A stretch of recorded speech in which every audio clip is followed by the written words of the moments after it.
현지 시간 지난 16일 저녁 9시 프라임타임, 트럼프 미국 대통령이 대국민 연설을 통해 폭탄 발언을 내놨습니다. 지난 2020년 미국 대선 과정에서 중국이 유권자 정보를 불법으로 취득해 선거에 개입했다는 주장입니다. 과연 이 발언은 얼마나 신빙성이 있을까요? 트럼프 대통령의 주장을 하나씩 따져보겠습니다.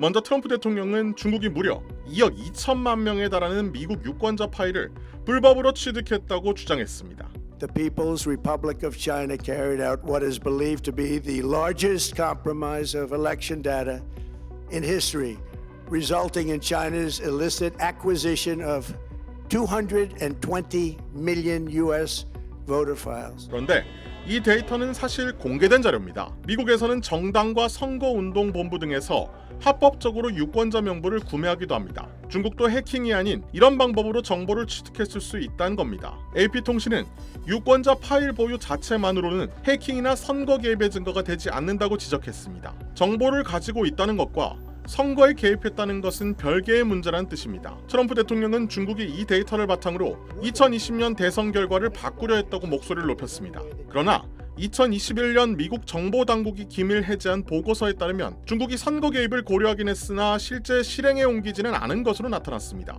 만약 적발될 경우 미중 관계가 걷잡을 수 없이 악화될 것을 우려했기 때문입니다. 투표 기계 조작 가능성도 도마 위에 올랐습니다. For many years, Americans were blatantly lied to about the security of our election infrastructure, including electronic voting machines and ballot counting systems, dishonest almost all.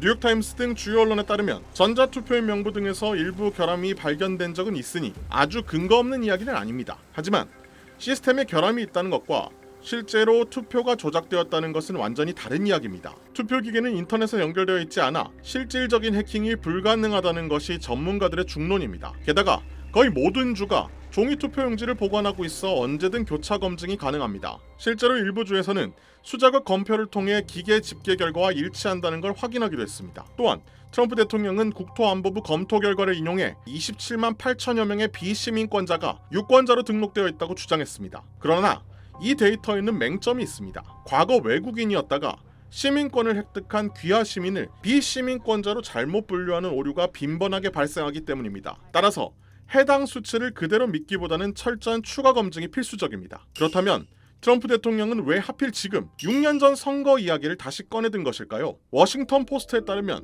현재 트럼프 대통령의 지지율은 37% 수준에 불과합니다. 이란 전쟁은 교착 상태에 빠졌고 인플레이션 등 악재가 겹치면서 오는 11월 중간 선거를 앞두고 엄청난 정치적 부담을 안고 있는 상황입니다. 결국 이번 연설은 뼈아픈 정책 실패들로부터 대중의 시선을 돌리고 다가올 중간 선거와 관련해 자신에게 유리한 명분을 쌓기 위한 고도는 아니고 퇴행적인 정치적 계산이라는 분석이 지배적입니다. 낮은 지지율에 다시 꽉 막힌 이란 전쟁, 그리고 다가오는 중간 선거의 압박까지 사방이 첩첩산중인 상황에서 이번 연설은 트럼프 대통령에게 득이 될까요? 독이 될까요? 11월 중간 선거가 우리나라 선거 못지않게 기다려집니다.